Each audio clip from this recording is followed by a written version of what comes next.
People are saved, people are restored, people are blessed. Jesus said, I am the way, I am the truth, I am the life. Are you lonely? Looking for the answer? Join us daily at 6 p.m. only on MyTV. That the pastor should rise to a level to become a strong man and a servant of God. Amen. Hallelujah. Nisang bulu binatal main na turangan na marama turbo nangone lewa. Kapatalangkin na bi kenda ngone en nando tala nangona ba mada bi kenda en nawasi ninguna bortengo na karfes sina kasranga ningaw nango. Ombotan ni dan daw maruta baliw na vital no en nabuku ni be tutuke so dan daw rongoda kana pamimbi na bi kasranga ya tutu kan binguna kakaran ni kero be vital tikina ke gaslebu en be singa bukilulu ko bo na kina bi kenda en nabuku nan dan dusia matumai en be ngona kelsar wambul del tengah weekenda en nando tala na madaw weekenda nitakan ni ndamaru tatiko na singa ni kuwa patang kina na madawa sa ndala ko rumah wamimbi ni kana sa durumitiko en do tala nambagi bo ni grabe ko patang kina en buku ni tabi so sa ndatu balatiko membelata na lomaniam bakungo ya ndam lebu en singa ni kuwa ni sa ndam tala tiki kenda na gaslebu mikir na vital tika ni buku ni kaiso e ado sa tunga en nangonongo ni bolumna Koli. Sabang bulat tu kan ni weekend na turangan na marama robo nang lewa. En singa binang ni gua. Sana tini ka bani nondo manua. Be korkoro be matagali toka busa ni mbula binaka. Weekend na lewa ibiti. Na sabaro tu mai tani. Binaka boleh mendo sema mai na Facebook ni MyTV. Current affairs kasaranga ni ngono go batiki koli. En be bukilulu. Ni mbula binaka boleh mendo sema ti mai. Binaka boleh tu na like takati mai na program mo. Siya takabir na kamu ni, malah sona kaya nabi tal nota kike, hena yang asar bagaliu, kibike na simina ni kuah, bukan dua tali, ni mbula binaka. Iyo obon mina bagaliu ngasilebu en singini kuah ka bombota ke kain dari na kaya do satu kana ngonongo en madongo abomota ngoen do na madawa oso subikenda nanon da bibubal nanon ra bali sitter dal benda en tegubu nemba kena tegubutal na bulye Sandira. Dona kami nando ngaro nangoni itegubu nemba ki tegubu bina ko nangoni. Non ra uniform. Ikanda buli mai ndakilai. Non da uniform na non ra bag, non ra baba. Balta nangoni uku da butaki bina kakin non ra ni buli. En sulebir na hani mama kutu. Yani le garabina kanon itabi ikori buli. Keba kaisenga era lagu tu na kaisenga suatu ni mina kana no nai tiki bue sari kami bingo na birna tumbu ndo ni susu mera reda bo mina kana tiki na kito le tolu retolo ko maris ya ruero na form 5 sero na ia 11 due saga bimbi holy trinity sale form 3 saya 9 Haleluya. Ini tiga bulan itu nambah nama ke pikir dan orang mentang sentang orang kina dan nondalan dia telah bentuk telah kawal si buwe. So itu na excitement na nito matawali. Malti ko deputy head boy may Holy Trinity Primary School sa halande tagyo ko Maris. Kinanduan na makumbuy keraw o ngonelewa sa baro klasin dua en magingo Holy Trinity. Sa dari na kina na makara look forward sa buli oti kede ortu ngone ortu sa may balu beni sa tika murida tungo na non rambular na makumbuy keraw.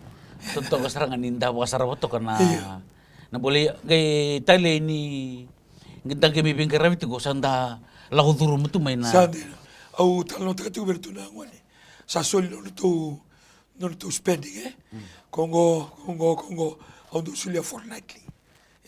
Bertu ni boga bulidi non to marro non to spending soli bertu na secondary school ya we have $5 less we bertu na primary school okay katu bertu nangono si secondary school kina si sanga kina na form 7 hado sara kina form 6 nanungu spending na $10 tunga 10 cent tunga so nangauna game mo biya binakatoka 20 cent lemo nga na 10 cent na 10 cent araw nga kinanggulong-gula na lakari kinagulop jamul okay may redet ko ni solid ko na non to spending non to ilabo na yang bagisawati na biang bagisawati kapag kina na tiga buni na bangoy okay bakasamta ang gariman tiga tu kina Dren nimbulolok may kina pabase nga lagu ko bula plastik kendo to kana plastik ko bagay tubi to ka ya sambo ndo anak ka Nambo yaw sarana.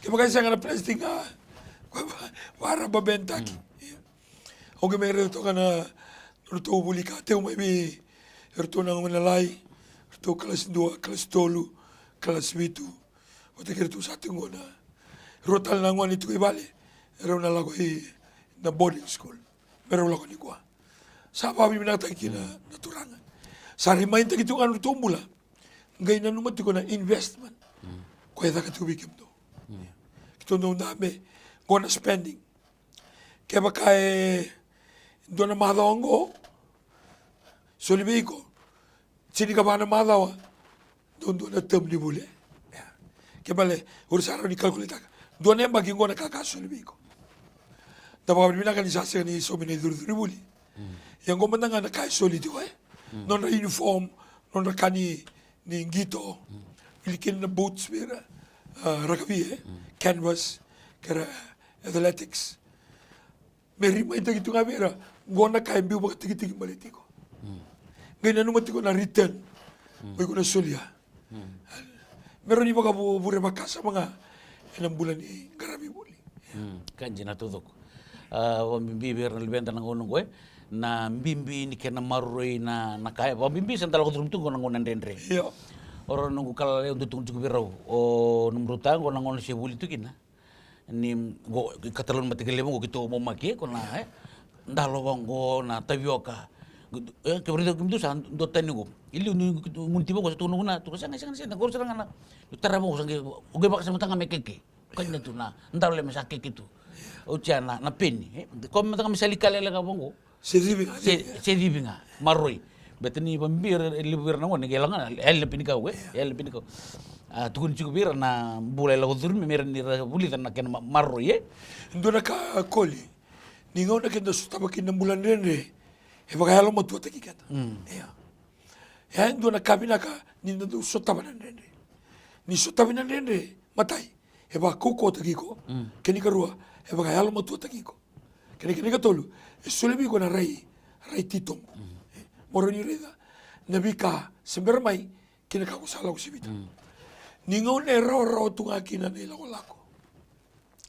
E baka esenga ni mbole kina na. Oele serang. Ya na buna so na ngaw na ko ira lako may na koro. Era may raw ka. Balita na rakin ni mbula radur mo bay. Kuira daw ngarabi na buli kana mga binaka. Uniform binaka. Baka esini esena so tiniti ko indo na kami mbole ira tiko. Balita na kasa raw tunga may. Raw tunga may sa sini bukan na 6 bulan ni da durma menendendre itu weekend na lusa sanga mentana lago durma menendendre ko telang enda na bukata buli tu bikin na enan dondro tu en non takawa erna makumpunda weekend na turangan marama dorbo no nelo au amboto ngo indo na tikini mimi wikimuni rangoni daw sarba may na program binango webo kilulu binango le bantu sarmai daw yang kina so na kakiro do bitalo taka weekend na ngone roro tu meka na ka kaya na numatigo na raw ngo rindo na ngone ka nende raw ka o tapa takina iku sama i roro to kina ni kwa ya weekend na ngone through matunan nende na peni na kakana na spending iku daw raitu na urangone usi bisara na no na uniform kina ka raw ta may weekend Kuni torbo mamada, gori do na bole-bole. Do na bole-bole gori.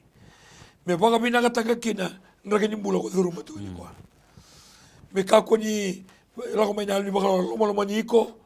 Kuni lako may nalo ni suka kimuri. Kuni lako may nalo ni lema. Sedana ilo musanga. Taura baka matua. Gori do na baka buli.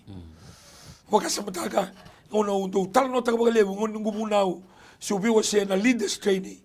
Subi ko siya na bunuwa rin tapos kinitaltala. Au kele may suba, may umay buli, doon nga nakate nilala, nimbia, yan na nungubeg. Na kenalo ka na mangi may oro kina. So kuni makasama taka kuni tarong mai sa ei baba na itabo i kwa. Senga sartungan, senga ni senga. Kay durian na Korbuli Ratu School Memorial School. Hallelujah. Ni oti ni zaman ni mai oti na buli. Wa bili na kina magaliwana kalo. E halo ni sasanga. E halo ni ngungu matua. E halo ni garabitabi. Rokin ni torkin na sona idobi binaka. Ni ber ni lagay ni na bura-bura mga tertiary sa university. Ni ber ni duruma ni na bono ni nakataka. Kembali kemuni keda rangone. Ni so tabatungo na nene. Humo kimbaga na mi mataka. Lagoy Korbuli tapio ke nga toka. Tapio ke nga sindalo. Senga ni daba-daba ni bulagori. Ngori dono mole-mole. Taura ngai paka na numa sartiko. Nandrende ni bulago duruma. Menaroni tuma na biko. Na bisi ni mataka. Jina toto ko ngasile fu wabnu na bole buena bugni nomni bi wagalong kangata gitu ko birna tambongan ni ara do bamburi tumai na tukutuku ko bimbi watala kinda birna tumtumbe soe sana raw talangan ninta na bande otak tuku ni tukutuku birna libenta nan rende lago durmi ken nan rende nimbula ndala ko durmi to nang unang koe o ko tulis tele na nondoro vital no na nomni porta tumai na kena tebuti na buling koe na nonta porta ki kenta binaka birna libenta dona kandina baleta ni non raporto levo ni tumbutu bunangono sale bunangono sanda malele tale na kenang gravita le sotale na itabi sanda ngulenda ko non da signi mata kanon da garabir na lubenta Sandira. bukan bimbi na kena toya butik kina buli na non da garabina serangana el reni buli me kunin to na kailutu beto kongo en ngai la ko binakina me ngele non da gele wara kana risal memori en na le wili tal tunga kina na non da garabir reni na wa bimbi na ni buli na kakete ba Sandira boli. Apa samta kan nilibu na ngauna so nangunan tando limbi tikir na ngone ada pa sini binakin ko ada pa sini binakin ko betin siangan ni binakan nanon da baru tikiran nangona rete ko bukinan na sabuni buli Kito man na may bale sa tubo sarangana na makadaba mertundo takitaka. Na itubu daw mertuna edoba. Nang gito daw mertun gito kina. Sa tiku tubo sarangani. Kina ibagaraw ni garabileso ni bale. Sa tubo raw tukani. Kina daw yan rabi. Non tu homework, si assignment, si projects. May kinasarap. Di na sana ni kiro oso-oso. Oso-oso ni dagdaka. Oso-oso ni lotu. Yan na sinikaw talabi. Non nagarabi na ko ni. Baltawiro ko. Nasa katalin doon mo, nararay kina. Urusara ito nga, weekend na itumu-tumu. Kina daw ni Jesus. Sari ka bibi.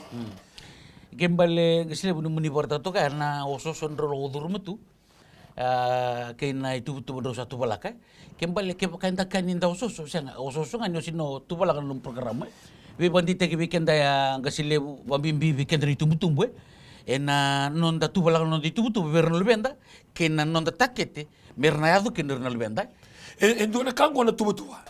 Iya. Doon tala kango na numurede tiko, may adon na tubu-tuba. Doon na kaureda na nungu lako tu na bi koro-koro, bi magaluto taki. Doon na kaureda ngo, na indiscipline bikat na itubutu. Yeah. Eroni binakatumay Korbuli. Eroni binakatumay na itubutuwa. Yan na kinaredi nga may lako tiwa. Bale bakakin na daw, doon ni boso-boso, daw boso-boso, natalay na tuwa nga may. Yeah. E baka siya daw, siya natalay baka tuwa. Eroti ko na boso taki, may bakata ka na tuwa. Dua, bikilay na tuwa nga may. Kinakinika talay baka tuwa. Yeah. Weekend so na lagi nimbula na talay baka toa. Ninda lako bango so taman na ka. Wakanda ngule da makede na kakatu me laka. Ya. Lako salai siro tu yani loma. Nakango dulu mo taka ba. Saber. Sa biso na nguna. Ko bi ba ungi tu ina bira sarabatu na program na ngo. Current affairs kasarangani ngo. Ni ko sa tu na temdua, sina temuan ngo. Weekend na itubutubu. Ngayon rin ito mo, rito ng rabuli. Kaya doon nagkako kasamitaka. Tarong mo doon. Doon talaga rin ko na nung gubingkara may virtu ng wani. Kung sa may bingkara biti ko, virtu na makubingkara. Daw lang ko magaliwan na parents interview. Hoy ko mo kilay ka sinibuli. Tumula mo kilay ko ya. Bala ni doon daw ko rin ng wani, meron ka sinibuli. E nandun doon talaga, meron tarong nga so naka. Kaya magkaya siya nga, stay away, kito sa may lakot ng gobyerto na nito grandsons, granddaughters. Dona kakero usa pagabulisan nga mikito bikilay masani to family friend onga sinibuli. Kembali onga sinibuli na siya mga doon ni rere seriri ko mitu na bikito endo na kami balitin. Nang ano ko kayo saran orang ni ko. Iya. Kembali. Doon na kami nasarangan na matagal liwaya. Menda biyo kan tigi Menda biyo kan tigi kenda. Kani karo doon do renawan imasta au sini tora roti ko na kawan. Iba balta mo na endo na ikaw enda sama Iberia. O kenda na itumu doon bisusu matagir ka sinibuli. Dala ko na parents. Sonaka doon ka kitondo da kabako. Kikitu sala ko endo na classroom chiko kina na doon na makumbuy kerao. Kero rene na lati na kaloko. Labar ni daka. Ir ni dangin beka. Se visa una blackboard sa kaka masu me whiteboard. Kero da kabasana. Kero ni renovate ka. The whole classroom. Kero da kabay na vida na classroom ni tosu ko Joshua. O Joshua na nero eldest grandson. Na klase kita ngalo ko kina tibo na primary school. Na klase kita renovate kitiko. Na pambimbi na non ragarabi binaka. Non negara binaka. Ni osa garabi binaka na outcome talaga na binaka may. Bulia da ke ndo na ngone leo sindo na dorobo dondo. Kina non itobo. Ena kawita ko ka o ngona ka da kaba. O nungutaki nunguna. Sine my parents, my grandfather, my grandmother, or my guardian. E sulle vere ndo na confident ni buli. Sindu ko ni mersali matay tunga siya. Bulia da kendo na itobo, character. It's a character building. Bulia da kendo na itobo. Ndo na mata kaukawa, ndo na mata binaka. Quality na bula. Kan dina toto ko no muni borta tu ga gasile me bokana non tabing karabit ko sini kai misali matay tunga. Na mbula ni non tabing karabit kende menda matenga na mbula ni non tabing karabit. Menda binakang anong tabi karami. Binangan non tabi karami. Balatan na oir na luenda me boka wamatal tu nandun na gasini buli liu badeng we. Di warta tu kana non rare tu kana non rabitu bertu man lo di bita patan bakke. Itu kana non ra wanti ka tu man robolong ni. Indu nanguna era tombo mikina ngone ke nilo kana boka dindi ke balatan non rare tu man. So nanguna kenda santo lingu de nang rare no luenda. Betini santo du sanga kenda mera tur do. Yo sono ni rato kay loma sa tiko sa mera sono na sandali ngude gitu na tolong na kasini buli ko kasi buli pati ko gitu luka ni tosu juga nanguna merda ba nanguna sa limoto binak sa nagaliri de kina nanguna ko ni loko na pandindik may nasora sing ni turido tum primary school lako maili secondary school ilebu wirna sini turido binanguna ni buli wirang gor lirawa buli binakasar may ba na so kora turido bitum binanguna ni buli ni hata nanguna ni dadak suara sara resili kata na di na tatong guru lebu nang una kaya daw redi rasom bukara sa mga torido dobi sibira tong ngay murisara siya nga tiko talento na mo luar na binakasarkina so nang una sa bertungan niya wala kinang una sini kaya mabali ko sa sintorido dobi ngay kuribuli iko sa baka sa redi som siya Endo menda reda boga totobata. E soli ni kalo. So enda utete, ora sinda ungito. So enda ungito, ora sinda ungoli. So ora buku ko, so ora kila kai na kabo ka fika. E na kabo ka science. Ia non rito sin binaka. Kembali tiko na bonua e binaka kinendo. Enda binaka kinendo. Kembali menda kako mo ndo nimbeda indua. Kaya kain do sa tur de kayo o kung bang ari tutulong bang no bakasama belatam na lesson ko. Tutulungan no tombo. Ay o kongo kaya ka rumio pa talon tal mo no kongo rin tutol beraw aran no kongo rin luto. Di na todo. Na do na turanga sin do na marama. Do na dorbo sin do na kanila. Sa kanila ko tumay baka talaka. Na buru-buru ko. Kembali bikin na tumbo sa naririnig kami na bisutang nonda mindset Na mindset, malta na mindset ni ko nabuli nga. Mumatay nga. Ano mindset? Sangay ko, suara yung bulan ng gito. Suara tori labo tungo ng gito. Suara tori labo tungo na dagat nilinga. Suara tori labo tungo eno tete, ibaga nga tagingele. Sono rangoli. Business lelew. Da suliang ano nung daing uwe na bing karabi. Gay lebo buwan na kalo.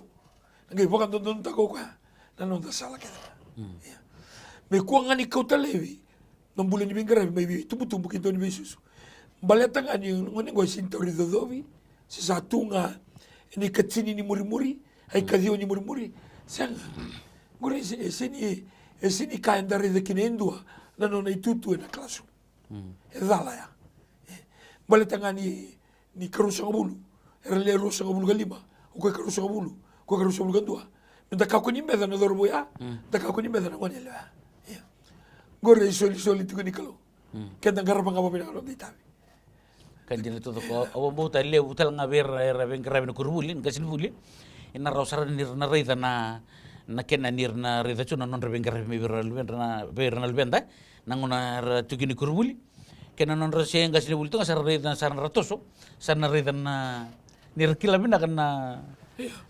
na buno ratuin kena nangona rebuli kena non salisar na rata na ni reida na dindu ye ya na kada bo na kina na la ko mai ni university so en dola na be area ni looking at arts na science so na ka kenda na utali ta tutor na arts and drama so era na kai kana la sere uku kutaki mangosa sari kana lingana sigani ndue matai tiko na fika kena na science era ni tupa na ba so endo bikoti dira bikoti bango tu toka sa no reko no bin garabi na zaka ni lingana no sisibi que malamenta ka kunyi mbele ndo ondo ka bagalibu we are not defined by our academic achievement keda sinimbuli sa tarida ke ena nonda roka mai koribuli keda nonda tamatan dinelo ma sabi to tumena kalo ke mala kenda ni besusu keda ni tumutumu ke keda na kasimuli